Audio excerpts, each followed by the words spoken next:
Alright guys, thanks for tuning in to iCup TV. It will be your epic caster iCup Fits here, and you're watching Season 20, Week 1 of Clan League between Disturbed Minds and Noob's team. This will be matchup number 4 between Disturbed Minds Teddy, which will be our red Zerg spawning in the top left on Circuit Breaker, and spawning in the bottom right, it will be Noob Team's V1. Now, if you didn't check the last game, I highly recommend it. It's only 5 minutes long, and we saw some epic cheese coming out of Teddy there, and it's gonna be pretty awesome. But it will be cross positions on Circuit Breaker here.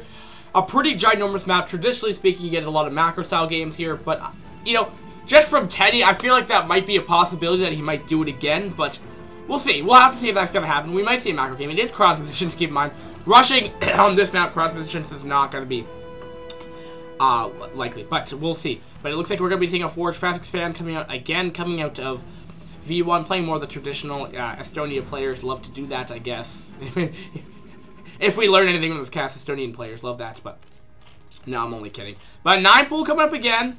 I don't know why all of a sudden I'm seeing all these PVZs where they're all going 9 pool. Wacky. I mean, we did see we saw, you know, 360 versus Flip, that series, and that ended up being, Flip went for the same thing. He went for a 9 pool. He didn't go all in like Teddy did last game, but he did do something like that. But he will be putting up his 4.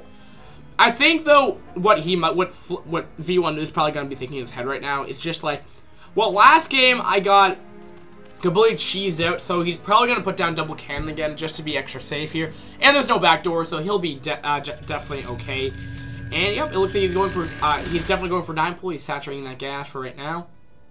Circuit Breaker, if you guys didn't know, you have a pretty large minion. It's, you know, decent size, and your area to wall off really isn't that big. I don't know what's with the microing of the probe around, but and then you have a gasless third, or you could take a third over here, or I've seen people take thirds up here. A lot of time in traditional PvZ, if they're the 3 basing Zerg, what they'll do is they'll go take this base and then a base over here as their third base, which tends to be more traditional. I've seen one time Zerg take this base, but it's harder to defend, and the reason for that is you can exploit these parts over here. You can do drops behind the mineral line, etc., as there's a lot of space behind these versus like behind here where there isn't much space. But keeping that in mind, we all have lanes going across the map, and I completely forgot that I should be revealing the entire map right now for you guys. But regardless, we're seeing no gas yet, and we see no Nexus coming up yet, but I believe he is scouting this. He does know that there's a lot of lanes coming his way. He needs to get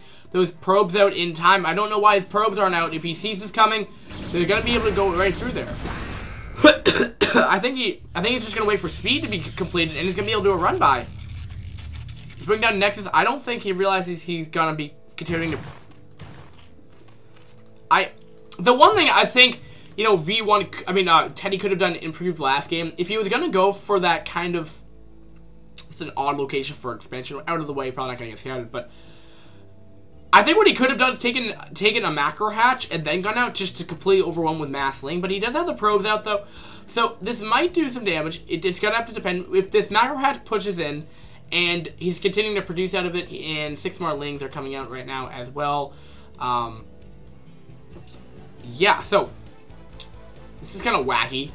I need to pause this game for real quick. Alright guys, sorry about that. It was my game. I'm not sure if you guys know about the awkward random colors popping up in Windows 7. I'm not sure if you ever got that error. It also happened in XP, but all the colors randomly change colors, and I couldn't make out any buildings. There's been times where it's done that as well, but I couldn't actually tell what it is. But we're gonna be seeing a lot of lings outside.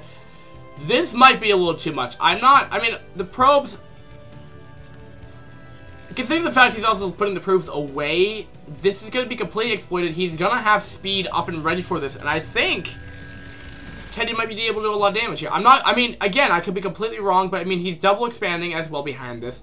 He's getting that map control, and I think he's in a position where he just put down the cyber core, so the lings can only get one way. He may even want to just do a tight wall off if he knows about this, maybe send the Zeldin.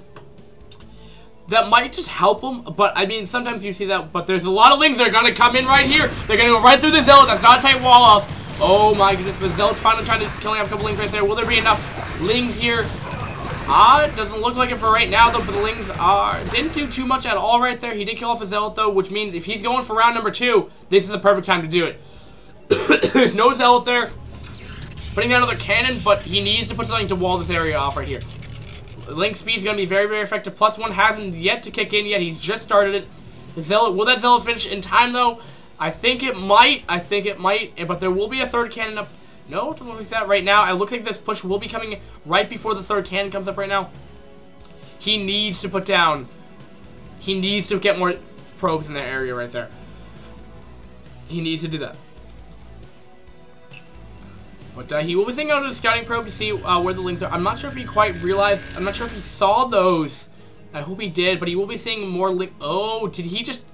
The probes go in the complete wrong direction. I'm not sure if he's actually realizing that there's like at least a control group of worth of links outside his base. That third cannon is up though. Here it comes. Round number 2 is over here. There's a lot of links right there. They found another sweet spot in the wall right there. There's GG by Teddy. And he quit. And we see it there, guys. Which I believe concludes this series. So that means Teddy did lose that game, but I believe I did see another replay, but we'll have to see what this is going to be. This might be a substitute for the 2v2, but we'll have to see. That was a pretty epic game. Teddy, I think you shouldn't go for... I don't think every game you should go mass ling. That doesn't help your cause, because, I mean, V1 saw game 1. Game number 2, he's going to be way ready for that. I mean, he's going to probably anticipate at least something, so he might do another double cannon instead of going for a cannon, then Nexus. So, if you guys didn't know, Forge Fast Expand can go like one of 3 ways. You can go Forge Nexus, you can go Forge Cannon Nexus, you can go Forge Cannon Cannon Nexus, which tends to be the major build. You can also go Forge Cannon Gateway Nexus, but that's not as common. But that's how it goes, and he went Forge Cannon Cannon Nexus, which is a more safer build. And then he put down a Gateway after that, but that's standard. So, without further ado, we'll see if that might conclude this series, but that actually means that the Noob's team has successfully gotten 4 points over Disturbed Minds' 0 points that were made this series. But I'll check you guys later. If we have another game, that's going to be awesome. If we don't, then whatever. Peace, guys. Have a nice day.